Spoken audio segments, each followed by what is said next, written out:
오늘은 수필. 예, 수필집입니다. 예.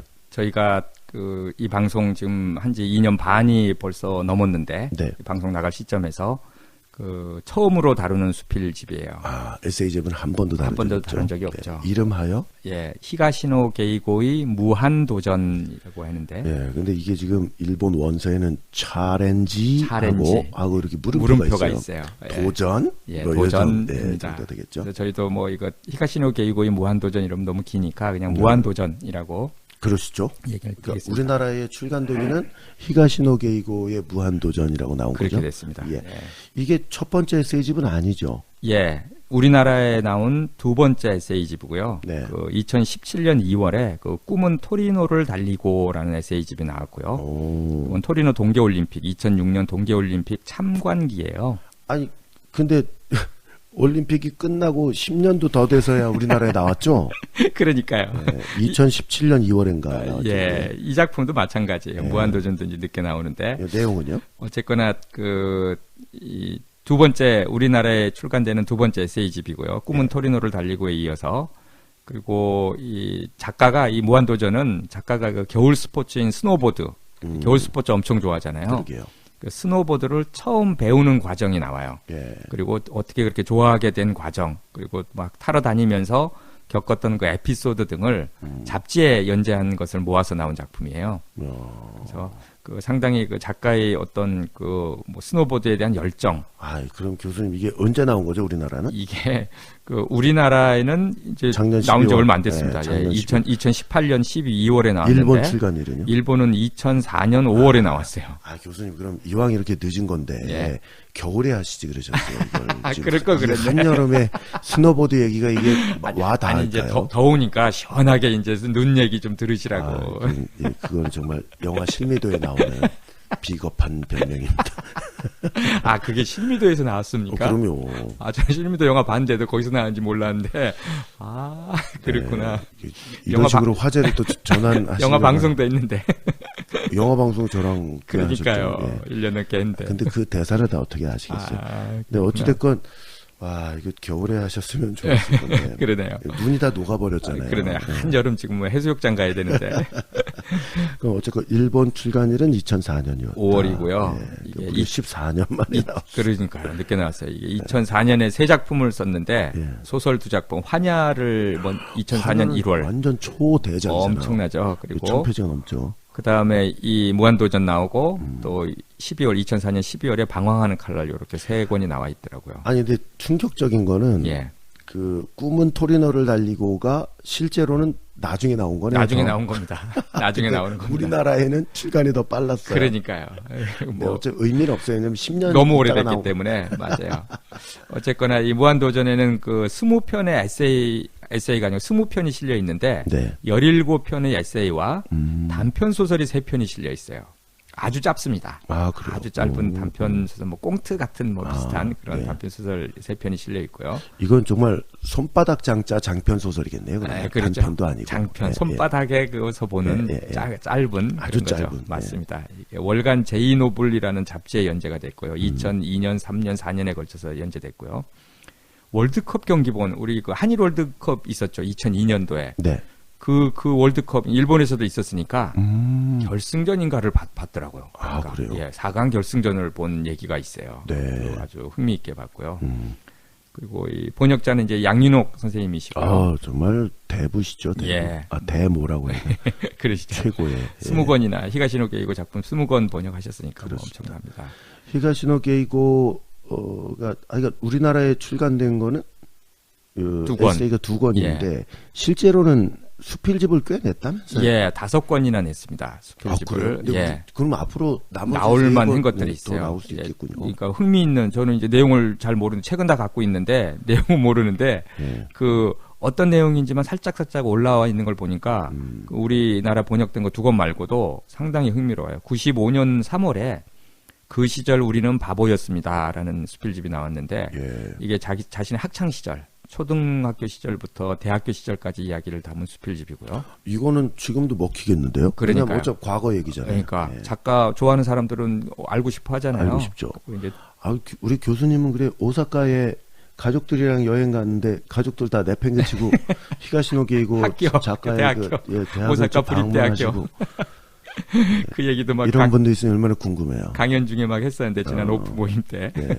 그리고 두 번째 작품이 그 무한도전 오늘 할 거고요. 2004년도에 나온 거고 세 번째가 사이엔스라는 게 있어요. 사이엔스. 제목이 사이엔스, 과학 뭐 그런 건데 이게 2005년도 무한도전 나온 바로 다음 해에 나왔어요. 비슷한 형식 같은데. 그 소설도 엄청 다작이잖아요. 그 중간중간 에세이를 했었어요. 잡지 연재 같은 걸 한 것 같아요. 그 이분은요. 다른 것 아무것도 안 하고 하루 종일 글만 쓸 것 같은 거예요. 그러니까 이게 먹고 자는 시간 빼놓고는 여기도 나옵니다. 이 무한도전에도 이제 스노보드 빠졌으니까 스노보드 열심히 타러 가야 되는데 글은 써야 되잖아요. 그래서 그 두 개를 열심히 하는 아주 대단한 분이더라고요. 아주 좀 감명 깊게 볼 정도로 열심히 사는 분이구나 이제 그걸 알았는데 그리고 네 번째가 꿈은 토리노를 달리고 2006년이고 마지막이 다섯 번째 수필집이 아마도 마지막 인사 2007년도인데 진짜로 이때가 마지막 인사였어요. 수필집으로는 2007년도에 나오고 이제 안 나오는데 근데 이 책이 상당히 좋아요. 이 다섯 번째 수필집 아마도 마지막 인사가 그 자신의 작품에 대한 해설도 있고요. 영화화된 작품들에 대한 설명도 있고 그리고 연도별로 연대기별로 이 설명해 놓은 것 등이 있어서 상당히 읽어볼 만합니다. 얼마나 이거 읽고 싶으시겠어요? 그러니까 원어로 정말 읽고 싶으시죠? 제가 딴 건 모르겠는데 요거는 정말 읽고 싶고 일본어를 좀 배우시라고 지금 3년 넘게 말씀을 드렸는데 큰일 나네. 교수님 그 학생들 가르치실 때 이렇게 해라 저렇게 해라 이렇게 조언해 주잖아요. 하죠. 맨날 하죠. 근데 조언은 듣고 아무것도 행동에 안 옮기는 학생들 보면 어떠세요? 느낌이? 아주 그러면 안 된다고 생각하죠. 그렇죠. 교수님 얼굴 빨개지셨다. 일본어 꼬투리 잡혔어요. 이제 큰일 났어요. 원하는 선생님한테. 아니 왜냐하면 이건 목적 있잖아요. 그럼요. 너무 읽고 싶으시잖아요. 맞아요. 이런 배워야 됩니다. 정말로. 동기가 있을 때 한번 해보시면. 맞아요.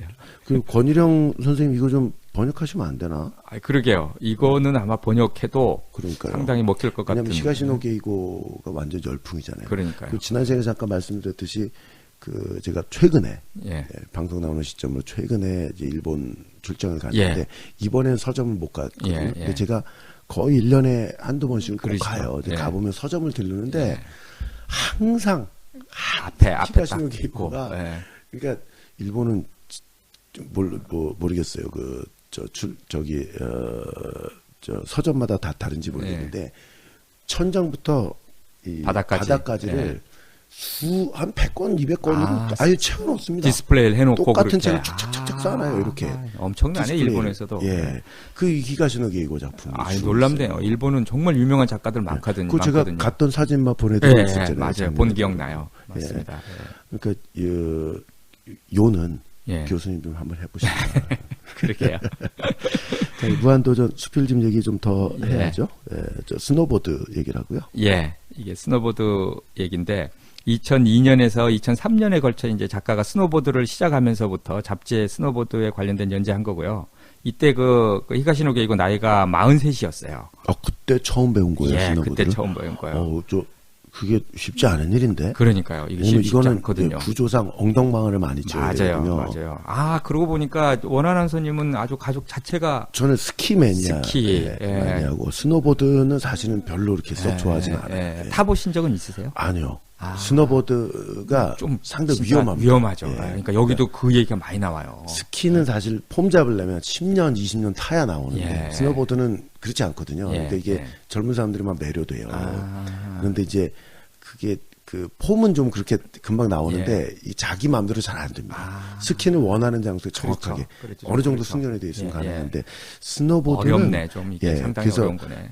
잘 통제가 안 된다는 점에서 위험한 거예요. 그래서 거기도 이제 책에도 계속 나오고 그러니까 43살에 이게 시작하면 안 된다 뭐 이런 얘기들이 당연히요. 이렇게 무릎도 그렇고 그러니까요. 상당히 많이 근데 이게 위험해요. 어떻게 그 히가시노 게이고가 시작하게 됐냐면 그 긴자의 술집에서 이제 술을 한잔 하고 있는데 그곳에 그 스노보더라는 그 유명한 잡지가 있어요. 그 잡지의 편집장을 만나게 되고 근데 그 잡지가 나오는 출판사가 마침 그때 히가시노 게이고가 그 호숫가 살인 사건이 출간될 예정이었대요. 그러니까 같은 출판사에서 스노보더란 잡지가 나오고 히가시노 게이고의 책도 나오게 된 거죠. 그래서 이제 친해지게 됐답니다. 근데 그 그 자리에서 갑자기 히가시노 게이고가 그런 생각이 들었던 모양이에요. 스노보드를 배우고 싶다고 이야기를 했대요. 편집장이니까 이제 스노보드 편집장이니까 잘 탔던 모양이에요. 네.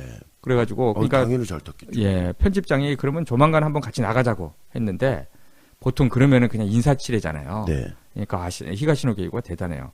그냥 그러면 안 되니까 진지하게 배우고 싶다고 이야기를 하니까 이 편집장이 이 사람도 이제 진지해졌어요. 그래서 그러면 내가 당신에게 스노보드를 한 세트를 선물하겠다고 이야기를 했어요. 그리고 며칠 후에 진짜로 집에 스노보드가 이게 배달이 됩니다. 그렇게 이제 재미를 붙이고 있었는데 이제 시작을 하게 되는데 이제 재밌는 얘기가 나오는데 그 본인이 그때가 이제 호숫가 살인 사건을 쓰고 있을 때래요. 그리고 그거 다루지 않았? 다뤘죠. 다뤘죠. 예, 다뤘죠. 예. 그래가지고 그 호숫가 살인 사건의 편집자도 이 스노보더 잡지 편집장 밑에서 일하던 직원이었대요. 그러니까 세 명이 이제 친해지게 된 거야. 네. 여기서 같이 스노보드를 이제 타러 가게 되고. 아니 이거랑 좀 별개 얘기인데 예. 제가 최근에 또 재밌게 읽은 책 중에 예. 오쿠다 히데요. 오쿠다 히데요. 그날 그 오프 모임에도 그 얘기 나왔습니까? 예, 한 달 전 오프 모임에도 그분의 그 소설이 아니고 예. 아이고야 항구마을 식당인가 하는 그 되게 많아요. 배를 예. 타고 이렇게 하는데 예. 거긴 편집 그 책임자 예. 또 편집자 예. 같이 다니는 거예요. 일본은 한 번 간 게 아니고 여러 차례 그 부산까지 오는 것도 예, 예. 거거든요. 그러니까 배를 타고 이동을 열 몇 시간, 수몇 시간씩 다니는 건데 대단하네. 그걸 그래서 제가 그때 안 거예요. 저도 예. 이제 책을 2권을 내지 않았습니까? 편집자 잘 못 그러셨죠. 만나 본단 말이죠. 우리나라 문화하고는 조금 다른 거 많이 같아요. 달라요. 이게 여기 예. 이 편집자랑 같이 예. 이렇게 다닌다는 것 맞아요. 자체가 이해가 되는 거예요. 예, 맞아요. 예. 일본은 완전히 편집자, 무슨 편집장 이런 맞아요. 사람들하고 엄청나게 친한 거의 같은 작가 수준이에요. 그러더라고요. 예. 보니까 정말 놀랍고 그러니까 좋은 작품들이 많이 나와요. 그렇습니다. 예. 그러니까 한 사람만의 노력이 아니라 맞아요. 예. 그래서 여담을 했습니다. 예. 그래서 재밌는 게 그렇게 세 사람이 이제 함께 스노보드를 타러 가게 되니까 이 히가시노 게이고가 이제 뭐 책도 써야 되는데 일정을 맞추기가 쉽지 않은 거예요. 네. 그래서 무슨 얘기가 나오냐면은 그때 집필 중인 그 호숫가 살인 사건을 더 열심히 쓰게 됐다라는 얘기가 나옵니다. 엉뚱한 곳에서 뜻밖의 단글이 날아와 그 앞에 대롱거리자 나는 당장 그날부터 호숫가 살인 사건의 집필에 온 힘을 쏟아부었다. 나중에 다른 출판사 편집자가 아니 그렇게 바쁘다더니 언제 시간이 나서 장편 소설을 쓰셨습니까? 라고 의아했지만 실은 그런 맛있는 당근이 나를 수없이 채찍질했던 것이다. 이게 원래 당근과 채찍이어야 되는데 당근이 채찍질을 했네. 그러니까 그러네요. 거꾸로 됐는데. 근데 제가 이거 예. 목 상태가 너무 안 좋아서 그러시네요. 네, 이거 어떡하죠? 죄송해서. 이거 낭독하실 게 되게 많은데 네. 이거 큰일 났네. 아니 저는 뭐 어떻게든 하면 되는데 예. 애청자분들께 좀 죄송하네요. 예. 제가 좀 나눠서도 좀 하겠습니다. 아니요, 그러면. 제가 할게요. 그러시죠. 네. 근데 이렇게 그 스노보드를 시작하고 뭐 책도 열심히 쓰면서 그 스노보드 타야 되니까요. 그런데 주변 사람들이 이거 시작한다고 하니까 주변 사람들이 반응이 아주 어이없어합니다. 소개해 주시죠. 계획이 점점 구체화되면서 나는 거의 소풍을 앞둔 초등학생 같은 기분이었다. 친구들과 지인들 모두에게 내가 이번에 스노보드에 도전하기로 했다고 떠들고 다녔다. 다들 부러워할 거라고 생각했는데 그런 일은 전혀 없었다. 이를테면 친구들은 철저히 나를 위협했다. 네 나이가 몇인데 그런 걸. 내가 아는 여자는 스노보드 타다가 허리뼈가 부러졌어. 넘어지다가 보드판 끝에 찔려서 머리가 찢어진 놈도 있다니까. 집안 식구들은 또 저 고질병이 도졌나 보다. 라는 반응이었다. 누나는 네 나이에 그런 걸 시작해봤자 앞으로 몇 년이나 타겠니? 라고 비아냥댔고 매형은 그런 고난의 길을 택하기보다 우아하게 낚시라도 하는 건 어떨까? 라고 대안을 제시했다. 어머니는 응? 뭘 한다고? 무슨 봉? 철봉? 이라고도 했다. 출판사 편집자는 당연히 내심 반대함이라는 얼굴 표정이었다. 부디 다치지는 말아주세요. 특히 손가락과 손은 반드시 지키셔야 합니다. 혹시 다치더라도 마감날이 지난 다음에 다쳐주세요. 라고까지 했답니다. 자, 지금 충격적인 건 말이죠. 예. 한 5명, 6명 목소리를 내신 예. 건데 다 똑같아요. 이게 여자, 남자, 뭐 나이 뭐 다 다른데. 그러니까 이게 낭독이 얼마나 어려운지 아유 어렵죠, 진짜 연기 낭독 얼마나 어려운데. 저한테 그냥 하도 그 등장인물 많은 거. 이거 뭐 다음 주 거 더 많은데 큰일 났네. 아우 저 큰일 났어요, 진짜. 어떡하지? 네. 이렇게 이제 열심히 스노보드에 매진하게 되고요. 그런데 재밌게도 그 스노보드를 타는 다른 작가들의 이야기도 나옵니다. 근데 되게 유명한 작가들이에요. 한국에서도 아주 알려진. 네. 그 누쿠이 도쿠로라는 작가, 통곡, 우행농 뭐 한국에서 꽤나 유명하거든요. 네, 예. 아비코 다케마루, 뭐 사륙에 이르는 병으로. 이거 저 권일영 선생님이 추천해 주셨던 맞습니다. 그 책이죠? 예, 번역하시고. 예. 네. 교수님은 근데 별로 재미없게 읽으셨고. 저는 조금 저기였어요. 아마 저기 서술 트릭인가 그래서. 네. 교고쿠 나치 있고, 이거 망냥의 상자, 뭐 광고로 있고, 아주 유명한 작가들인데, 네. 이분들하고 스노보드 타면서 또 아름아름 해가지고, 만나고 친하게 지내는 얘기가 나오는데 상당히 재밌고요. 네. 근데 저기 작품에 보면 히가시노 게이고가 또 크게 다치는 장면이 아주 크게 다칩니다. 위험해요. 위험해요. 물론 스키도 위험합니다. 예. 다 위험한데. 스노보드 위험하죠. 네, 스노보드 처음 배울 때 정말 조심하셔야 돼요. 근데 재밌는 거는 스노보드 타다 다친 게 아니고 딴 거 하다가 컬링 하다가 컬링. 컬링이 다칠 일 있나요? 그 한번 보세요. 네. 어떻게 됐냐면 이제 스노보드가 아니에요. 스노보드 아니에요. 아니 세상에 본인 스토리도 이렇게 반전이 있네. 그러니까요. 저도 깜짝 놀랐어요. 근데 꽤나 크게 다쳐요. 그래요? 예, 이제 스노보드 함께 타러 다닌 그 편집장 그리고 편집자 있었다 그랬잖아요. 네. 어느 날 함께 또 이게 뭐 겨울 스포츠 필을 받았는지 컬링을 배우러 갑니다. 근데 첫날 이제 다치는데 네. 우리나라에서도 지금 꽤나 유명한 그 스포츠잖아요. 영미. 컬링이. 예, 영미 했던. 갈리걸스죠. 예, 그러죠. 그래서 이걸 배우다가 이 작가가 크게 다치는데 2003년 7월의 일인데요. 여름에. 예. 이게 컬링이 그 스톤을 던지는 역할이고 그렇죠. 던져야죠. 빗자루 같이 생긴 그 부름이라 그러는데 부름이 빗자루 아닌가요? 빗자루 그러니까 예. 그러니까 빗자루 같이 생긴 이제 부름으로 얼음판 위에 길을 내잖아요. 네. 근데 히가시노 게이고가 이게 부름 스틱으로 이제 열심히 길을 내다가 엎어져요. 그게 스파이크까지는 아니어도 좀 신발이 있는데 밀리지 않는 거, 미끄러지지 않는 거 다 하고 했어요. 근데도 넘어졌어요. 관계자가 보고 있는데도 했는데 근데 하필이면 앞으로 넘어집니다. 진짜 고꾸라졌군요. 상당히 크게 다쳐요. 이렇게 써 있습니다. 나는 구급차에 실려 대학병원으로 실려갔다. 구급차를 타본 것은 처음이어서 좀 기뻤다. 웬만해서는 다시 없을 기회라는 생각에 눈을 살짝 뜨고 구급차 내부의 모습을 샅샅이 체크했다. 머리를 다쳤기 때문에 병원에서는 우선 뇌에 손상이 없는지 철저히 검사해줬다. 그것이 끝나자 이번에는 렌트겐이다. 목표는 별 문제 없습니다. 의사 선생님에게서 렌트겐의 결과를 듣고 일단 마음이 놓였다. 다만 이마에 부상이 꽤 깊어서 지금 즉시 봉합수술을 할 겁니다. 코가 찢어져서 그것도 꿰맬 수 있고요. 그 다음은 구강외과에서 앞니 치료에 들어갑니다. 앞니 부러졌더라고요. 그리고 그 다음은 이비인후과에서 코를 진찰합니다. 코뼈 골절이라서. 예. 매우 심하게 코뼈 부러졌죠. 앞니 부러졌죠. 세상에. 많이 다쳤더라고요. 이건 정말 그래도 잘 회복이 되신 거죠. 2003년도에 그랬더라고요. 자, 이 앞서 언급된 호숫가 살인사건 작품이 영화화되는 이야기도 이 수필에 실려 있나요? 예. 이 호숫가 살인사건이 2002년 3월에 이제 출간이 됐고, 2003년 초에 이제 영화화하기로 결정이 되는데, 그리고 5월에 그 영화 촬영 현장에 이제 작가가 방문하는 장면을 수필로 썼어요.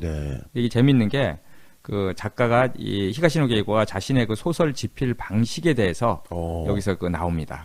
아주 흥미로워요. 이것도 한번 다뤄주신 적이 있는 것 같은데. 그렇습니다. 맞아요. 내 소설이 영화화되는 것은 기쁜 일이다. 책이 잘 팔리는 것을 기대할 수 있다는 점도 있지만 그 이상으로 내 소설이 영상화되면 과연 어떻게 나올지 궁금하다라는 단순한 생각 때문이다. 나는 소설을 쓸 때 머릿속에서 일단 영성을 떠올린 다음에 문장으로 옮긴다.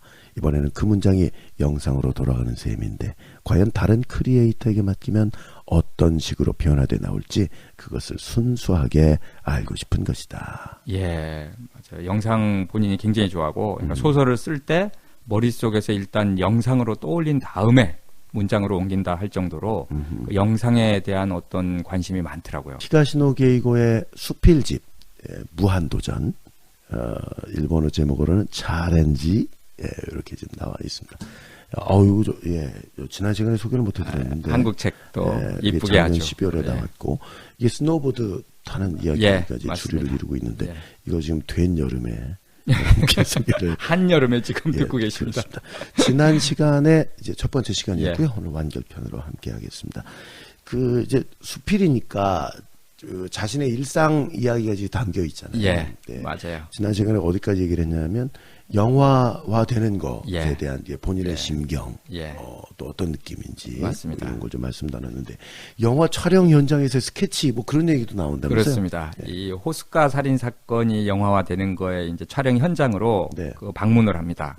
아니 본인도 출연하고 했잖아요. 호숫가 살인 사건은 이제 아닌데 다른 작품에 비밀에도 출연했었고 아주 간단하게 또 그 어떤 작품은 게임, 나온다고 했는데 결국 못 찾아서 변신은 도대체 못 찾겠어요. 그 갑군님도 찾다가 다 못 찾았어요. 어떻게 된 건지 모르겠는데 편집됐을 것 같아요. 그럴 것 같기도 한데요. 어쨌거나 이 호숫가 살인 사건이 만들어지는 현장에를 그 2003년 5월에 방문을 합니다. 그래서 유명 배우들을 만나서 이야기 나누는 것도 그 작품은 영화가 아주 일찍 호숫가 살인 사건이요. 그러니까요. 책이 나오자마자 그러니까 그렇군요. 한 1년 있다가 1년 있다가 이제 했는데 그러니까 어떤 거는 일찍 하기도 하고 어떤 거는 뭐 10여 년, 20몇 년 만에 막 만들어지기도 하고 재미있는데 요즘 상당히 많이 만들어지고 있어요. 또 드라마 영화로. 왜냐하면 히가시노 게이고의 작품이 워낙 스테디셀러고 아주 또 영화나 드라마로 만들면 좋아요. 딱 좋고. 딱 좋습니다. 반전도 있고 뭐 굉장히 그러니까 빠르고. 영화 제작하는 입장에서는 돈이 되니까 또. 그럼요. 그렇습니다. 근데 그 촬영 현장이 이제 굉장히 긴장감이 넘치는 곳이잖아요. 그래서 이 작가도 굉장히 긴장감이 넘쳐서 자신도 긴장이 됐더라 뭐 이런 얘기. 그리고 이 그 기자가 신문 기자가 그 왔던 모양이에요. 그래서 인터뷰하는 장면이 나오는데 아주 인상적입니다. 왜냐면 그 기자가 일단 영화 감독에게 질문을 해요. 그 원작자가 이제 히가시노 게이고가 촬영 현장에 찾아오는 것이 그러니까 원작자가 찾아오는 것이 어떠냐고 물으니까 감독이 꽤나 이제 부담스럽다고 이야기를 합니다. 왜냐면은 원작자를 실망시키는 게 아닐까 하고 걱정되기 때문이라고 이제 감독이 그러죠. 그리고 똑같은 질문을 히가시노 게이고한테 해요. 그러니까 그 대답을 이제 본인이 영화 현장에 와서 감독을 보거나 영화 만들어지는 걸 볼 때 어떻게 생각하느냐라고 했는데 그 대답을 아주 잘합니다. 소개해 주시죠. 영화 비밀과 게임 때도 원작과 다른 부분이 몇 군데 있다던데 그것에 대해서 원작자로서 어떻게 생각을 하십니까? 라는 질문을 수없이 받았다. 나만의 느낌인지는 모르지만 사람들은 그런 경우에 원작자가 틀림없이 불쾌해야 할 것이라는 선입견을 갖고 있는 것 같다. 다른 작가들은 어떤지 모르겠으나 나는 그런 건 일절 없다. 라고 이 자리를 빌려 단언해 두고 싶다. 영화로 만드는 것을 허용한 이상 나는 감독과 각본가 나아가 배우를 전적으로 신뢰한다. 그들 모두가 좋은 영화를 만들어버리고 최선을 다할 것이기 때문이다. 일부러 재미없는 작품을 만들려고 하는 사람은 아무도 없다. 고민을 거듭한 끝에 가장 재미있게 재창조한 스토리가 원작과는 다른 모습으로 나오더라도 전혀 아무 문제 없다. 오히려 그건 내가 바라는 바다. 그 스토리를 살려나갈 최선의 연출을 감독은 하려고 할 것이고 배우들은 거기에 부응하려 할 것이다. 그리고 그 새로운 창조를 보고 나서 나는 다시 배워나갈 수 있다. 생각이 다른 부분은 물론 있을 수 있다. 하지만 다르다고 해서 그것을 부정하는 것은 잘못이다. 내 생각이 항상 베스트라고는 할 수 없기 때문이다. 바로 이런 점 때문에 히가시노 게이고를 대작가라고 정말 놀랐어요. 그러니까 각자의 영역이 있고 각자가 잘하는 부분이 있는 건데 이게 결국은 다 좋은 그 영화를 잘 만들려고 하는 거라는 거죠. 이걸 사실은 민감해하는 사람들이 없지 않아 있겠죠. 맞습니다. 작가들이 내 책하고 왜 이렇게 달라? 뭐 이거 뭐야? 그러면 뭐 이런. 그런 판권을 팔질 말아야죠. 그러니까요. 일단 그렇게 영화화했으면은 전적으로 신뢰하고 맡긴다는. 이게 정말 멋진 분이네요. 맞아요. 참 그리고 그것에서 이제 배운다고 얘기하는 아주 바른 자세를 가지셨더라고요. 그렇습니다. 히가시노 게이고가 그 프로야구 좋아하잖아요. 좋아합니다. 그 프로야구도 여기에 있는데 이제 저도 프로야구 좋아하기 때문에 상당히 재밌게 읽은 이제 부분인데 그 실제 경기를 하지는 않고 이제 겨울 스포츠 좋아하고 야구를 하지는 않더라고요. 근데 보는 것에 관심이 굉장히 많아요. 그리고 또 오사카 출신이니까 그 지역에 아주 유명한 프로야구 팀이 있거든요. 한신 타이거스라고 있는데 그게 아주 유명한 팀입니다. 이 팀은 좀 이따 이제 소개해드리도록 할 텐데, 그 책에 나와 있는 일화가 있는데 네. 아주 재밌습니다. 한번 소개해 주시죠. 아, 이거 이제 목이 안 좋다니까 일부러 내용을 길어요. 깁니다. 길어. 예. 1985년에 아마 7월 2일이었을 것이다. 나는 고단샤 응접실에서 기자회견에 임하고 있었다. 그 전날 에도가와 람포상을 발표했는데 내 소설 방과 후가 이 상을 탔기 때문이다. 형식적인 질문이 몇 가지 이어진 뒤 기자 한 명이 내게 물었다. 그런데 히가시노 씨는 야구를 좋아하십니까? 이런 질문을 한 이유는 그 전년도에 에도가와 람포상 후보작에 올랐던 마구가 야구를 다룬 소설이었기 때문이다. 좋아한다고 대답하자 그 기자는 기다렸다는 듯이 응원하는 구단이 어디냐고 물었다. 아무래도 내 출신지가 오사카라는 점에 주목한 모양이다. 나는 그 기대에 부응해 한신 타이거스입니다 라고 씩씩하게 말했다. 그러자 주위에 있던 다른 기자들과 고단샤 사람들 사이에 웃음이 일었다. 잘 아시다시피 그 해에는 한신 타이거스가 우승을 했다. 하지만 인터뷰를 할 시점에서는 좋은 성적을 내고 있을 뿐이었다. 예전에 없이 좋은 성적을 올린 한신 타이거스의 전국 야구팬의 시선이 쏠리고 있었다. 질문한 기자도 에도가와 람포상은 일단 제쳐두고 한신 팬이 어떤 마음으로 하루하루를 보내는지 관심이 컸던 모양이다. 올해는 어떻게 될까요? 기자는 싱글벙글 웃으면서 다시 물었다. 틀림없이 우상할 겁니다 라고 말했다면 그의 의도에 맞는 대답이었을 것이다. 에도가 람포상 수상자를 소개하는 기사에 한신 타이거스의 일시적 진격에 들떠있는 팬 중에 한 사람이라는 멋진 문장을 써놓고 싶었는지도 모른다. 하지만 나는 그렇게는 말할 수 없었다. 생각 끝에 이렇게 답했다. 이 상을 타는 것이 나에게는 생애 최고의 기적이라서 올해는 또 다른 기적은 없을 것 같아요. 더 이상 바란다면 지나친 욕심이겠죠. 아, 기지가 넘치는 대답인데요. 기지 넘치고 아주 그 한신 타이거스 팬이지만 네. 이게 왜 이렇게 작가가 대답을 했냐면 사실 그 85년도잖아요. 네. 2회 우승을 합니다. 재팬 시리즈에서 우승을 하는데 정말 재밌는 얘기는 한신 타이거스가 그 일본에서 두 번째 생긴 프로팀인데 첫 번째가 요미우리 자이언츠인데 그 두 팀하고는 라이벌 관계죠. 아주 라이벌. 그렇게 될 수밖에 없어요. 네. 왜냐하면 요미우리 자이언츠가 1934년도에 생겼고 네. 오래됐죠. 그리고 한신 타이거스가 그 다음에 1년 늦게 1935년도에 생긴 아주 유명한 두 구단이에요. 이게 간토하고 간사이하고 대표하는 맞습니다. 네, 팀들이니까. 그런데 어이없게도 이렇게 오래됐는데 1935년에 이제 한신 타이거스가 생겼잖아요. 네네.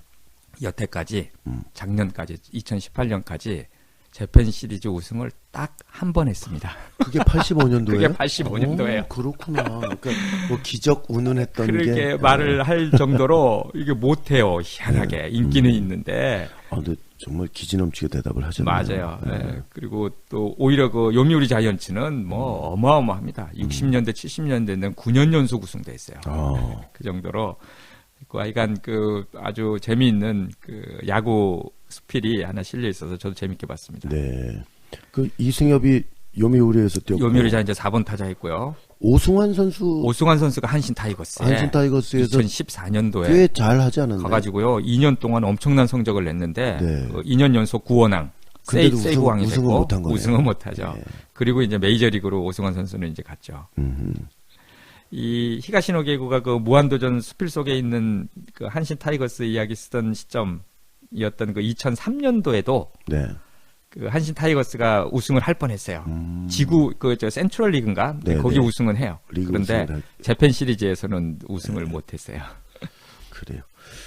이 저 무한도전 히가시노 게이구의 수필집 작품을 소개를 해드리고 있는데 이 수필 마지막 즈음에 스노보드를 배워서 좋은 점과 안 좋은 점 이렇게 또 다른 게 있다고요? 예, 아주 대비를 해서 재밌게 그 장단점에 대해서 정리를 해주더라고요. 일단 이거 배워서 좋은 거는 친구를 많이 사귀게 되었다 그러더라고요. 당연하죠. 예, 스노보더들과 동료 작가들 뭐 같이 타고 뭐 하니까 그래서 사귀게 된 게 큰 즐거움이었는데. 근데 안 좋은 점이 또 친구가 너무 많아져서 안 좋다고. 일장일단이 예, 불러주는 사람이 많으니까 소설 마감에 영향을 이제 미친다 그렇게 해놓고 또 좋은 점으로 체력이 좋아졌다. 그렇습니다. 작가는 이 체력이 받침이 돼야 되는데 그게 아주 좋고 근데 또 이것도 단점이 된대요. 체력이 좋아지니까 나이는 생각 안 하고 무리하는 경우가 생긴답니다. 그래서 컬링 배우다 크게 다친 것도 뭐 그런 이유라고 설명을 했고요. 그리고 이 작업실에 스노보드 관련 장비들이 막 많이 들어오니까 작업실이 좁아졌다. 이런 얘기도 하고 그리고 또 사람들하고 이야기거리 중에 아주 사람들이 신기해하면서 듣는 데입니다. 스노보드를 이제 40대 하기 때문에. 그리고 또 그 관심 분야니까 얼마나 또 열을 내서 그러니까요. 흥이 나서 얘기를 하겠어요. 근데 이게 누구 만나기만 하면 이제 스노보드 얘기를 했는데 네. 사람들이 이걸 싫어하리라고는 생각도 못했대요. 네. 그러면서 다음과 같은 이제 경험을 이야기해 줍니다. 그러고 보니 술집에서 나를 대하는 태도도 요즘 뭔가 달라진 것 같다. 그녀들의 자기적인 웃음이야 의뢰 그런 것이지만 요새는 그 자기성을 감추려고도 하지 않는다. 히가시노 선생님 대단하세요 라는 말이 마치 책이라도 읽는 것처럼 무덤덤한 것이다. 며칠 전 어느 주점에서 화장실에 갔는데 다음과 같은 여인들의 대화가 들려왔다. 아유 미치겠어. 그 아저씨가 또 스노보드 이야기를 늘어놓지 뭐야. 아무튼 그 얘기만 시작하면 끝이 없다니까. 항상 똑같은 소리만 하고 진짜 지겹다 지겨워. 혼자 마음대로 떠들라고 내버려둬. 대충 맞장구만 쳐주면 되잖아. 머릿속에서는 다른 생각을 해도 되고. 그래야겠네. 진지하게 들어주는가 했더니만 오른쪽 귀로 듣고 왼쪽 귀로 흘린 모양이다. 인기 끌기는 다 틀렸다. 하지만 달리 화제거리가 없어서 나도 모르게 또다시 스노보드 이야기를 꺼내버린다. 난감하다. 열심히 들어주는 줄 알았더니 알고 보니까 겉으로만 속으로는 아주 듣기 싫은데. 근데 어느 화장실에 갔길래 여자 화장실 다 들었죠? 그러게 말이요. 술을 많이 하시고 혹시 다른 데로 가신 거 아닌가? 속에도 앉아 있다가 들은. 하여간 이렇게 이제 히가시노 게이오가 재미난 얘기를 해주고 마지막에 왜 자기가 이렇게 스노보드에 빠지게 되었는지에 대해서 아주 진지하게 이야기를 합니다. 네. 이게 참 와닿더라고요. 그 이유가 그 자신이 나이 이제 40대 중반에 접어드니까 뭔가 새로운 것을 배우고 향상시킬 기회가 극단적으로 줄었대요. 오히려 예전에는 할 수 있었던 것도 이제 지금은 못하는 것이 이거는 많아졌습니다. 맞는 얘기예요. 맞아요. 뭐 교수님도 비슷하지 않을까요? 저도 이제 50대 되니까 이거 그 나이는 이렇게 오픈하실 필요 없는데. 괜찮습니다. 50 훌쩍 넘어버렸는데 뭐. 예. 그래서 저도 아주 느끼는데 이제 40대 중반 되면은 벌써 나타나잖아요. 그러니까 그런 게 있고. 근데 이 스노보드를 배우고 나서 아주 작은 것이라도 어제는 못했는데 오늘은 해냈다는. 게 좋죠. 네, 성취감을 맛보는 게 그렇게 즐겁더래요. 그리고 물론 이제 다른 것들을 통해서도 이런 기쁨을 맛볼 수 있는데 그 히가시노 게이고에게는 우연히 스노보드가 그런 대상이 이제 되었다고 얘기를 하고요. 그렇죠. 그리고 이 진짜 마지막 부분에 뭐가 나오냐면은 스노보드에서도 또 새로운 도전을 하는 것으로 이제 수필을 마무리해요. 네. 뭐냐면 180도 회전에 도전하는 건데 이건 정말 어렵답니다. 이거는 정말로 특히 40대가 하는 거는 위험한데 이걸 프로 선수한테 배워요. 네. 그리고 전문 사진사를 하루를 고용해서 네. 멋진 사진 있습니다. 이건 또 아무나 못 찍죠. 예, 그러니까 정말 전문 사진가가 이게 책에 있나요? 있습니다. 맨 뒤쪽 부분 한번 보시면은 네. 예, 거의 맨 뒤쪽에 있을 거예요 아마. 이게 사실 동계올림픽의 그 정식 종목이잖아요. 그렇죠, 네, 맞아요. 스노보드도 멋있죠. 잘 타면 아주 멋있어요. 되게 멋있는 하늘을 나르는 아주 사진이. 배우는 과정이 좀 이제 위험한 상황들이 있다 보니까. 그렇죠. 근데 어떤 스포츠든 마찬가지겠죠. 그렇죠. 조심해서 잘 배우시면 맞습니다. 됩니다. 자, 이렇게 스키뿐만 아니라 스노보드에도 푹 빠지게 돼가지고 겨울 스포츠 관련 약품들이 이후로도 계속 나오죠. 이후로 많이 나오죠. 원래 처음부터도 좀 나왔어요. 1989년도에 우리나라에 아직 번역 안 됐는데 조인 계획 이거는 스키 점프가 소재고요. 아 그래요? 젊었을 때부터 안 나온 게 관심이 있어요? 안 나온 게 아직 10권이나 있습니다. 그렇죠. 안 나온 건 꽤 되는데 그 중에 한 권입니다. 이렇게 동계 스포츠가 있는 게 있군요. 스키 점프. 그리고 뻐꾸기 알은 누구의 것인가, 백은의 잭, 잘 읽었죠. 질풍론도, 연애의 행방, 눈보라 체이스 이게 이제 스키, 스노보드, 스키 리조트 등 겨울 스포츠 관련 소재고. 약간 근데 좀 완성도가 좀 낮아요. 근데 그 교수님 생각이시고요. 저는 아주 재밌게 잘 읽었거든요. 아니 제가 그 눈보라 체이스 방송할 때는 아주 좀 눈 관련 소재로 소설 좀 자제해줬으면 좋겠다라는 멘트까지 한번 했던 적이 있습니다. 바로 교수님께서 그런 말씀하셔서 히가시노 게이고가 저희 출연 안 해주는 게 아닐까요? 이거 듣고 안 오나요? 지난 시간에 말씀하시기를 이 수필집에 아주 짧은 단편 소설, 손바닥 장자 장편 소설 맞습니다. 3편이 들어있다고 하셨었죠? 어떤 첫 번째 단편이 자우스의 사랑이라는 건데 네. 수필인 줄 알았어요. 처음에는 수필 단편이 중간중간에 있어요. 몰아 있는 게 아니고 그래서 수필인 줄 알고 왜냐하면 그 히가시노 게이고가 등장하고 열심히 다니던 스키장에서 어떤 그 묘령의 여인을 만나서 썸을 탈 뻔한 이야기가 나오거든요. 네. 그래서 눈이 번쩍 떠져서 저도 읽었는데 에이, 나중에 가서 이거 소설이에요. 그러는 거예요. 아, 교수님, 이걸 얘기하시면 안 되는 거 아닌가요? 이게 또 스포일러가 돼버렸네. 너무 짧아요, 근데. 괜찮습니다. 아, 교수님은 읽으셨으니까 괜찮죠. 안 읽은 사람들, 가만있어. 이거는 내용은 그만 얘기하시고요. 일단 짧은 단편 소설 3편이 들어있다. 여기까지만 얘기하겠습니다. 그러겠습니다. 예. 그 양윤옥 그 번역가 예. 선생님, 예. 그 후기가 참 좋기로 참 좋습니다. 분이잖아요. 여기도 네. 좋아요. 이거는 제가 한번 소개를 해드리겠습니다. 역자 후기의 제목도 재밌네요. 예, 히가시노 아저씨 신나게 일하고 열심히 놀고 이게 이제 역자 후기 제목인데 네. 그 소개를 해드릴게요. 이 책은 작가 히가시노 게이고 씨가 처음 스노보드에 도전한 2년 동안의 경험과 그 소회를 기록한 것이다. 40이 넘은 나이에 젊은이도 선뜻 도전하기 어려운 스노보드를 시작한 아저씨가 어서 눈이 내려 설원을 내달릴 수 있기를 마치 소풍을 앞둔 어린아이처럼 기다리는 모습이 재미있다. 겨울 스포츠를 매개로 각 출판사 편집부와의 관계, 다른 작가들과의 어울림도 흥미롭게 펼쳐진다. 얼어붙은 쨍한 공기, 눈 위를 미끄러지는 감촉, 아슬아슬한 스피드는 상상만 해도 상쾌하다. 눈 위를 지치느라 뻣뻣해진 몸을 온천에 담글 때는 기절할 것 같은 쾌감이 몰려온다고 한다. 겨울이 시작되었는데도 눈이 내리지 않아 초조해하면서 인터넷에 올라온 각 스키장의 현장 동영상 카메라를 매일같이 확인하고 죽을 둥 살 둥 원고를 마무리한 뒤에 바쁜 시간을 쪼개 스키장으로 달려가는 심정이 충분히 이해가 된다. 늘 시간이 없다고 쩔쩔매면서 스노보드까지 타러 다니고 대체 언제 장편 소설을 써내는가라는 주위의 질문에 이 작가는 나도 모른다라고 짐짓 시치미를 떼고 있다. 얘기를 해놨더라고요. 그래요. 이 양윤옥 선생님도 예 문장력이 좋으세요. 예, 이게 감히 뭐 프로의 글을 우리가 평가하는 것 자체가 결례가 될 수도 있겠습니다만 나중에 또 작품을 하나 내셔도 되지 않을까. 조심스럽게 말씀드려봅니다.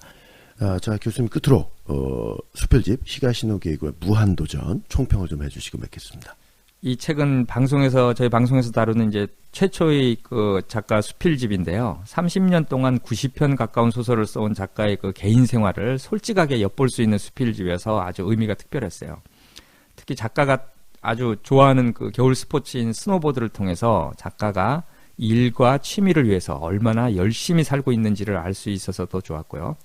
히가시노 게이고를 좋아하는 독자들, 또 작가에 대해서 더 많이 알고 싶은 독자들에게 아주 추천하는 수필집입니다. 네. 지난 시간과 이번 시간 도전에 걸쳐서 히가시노 게이고의 무한도전 소개해드렸습니다.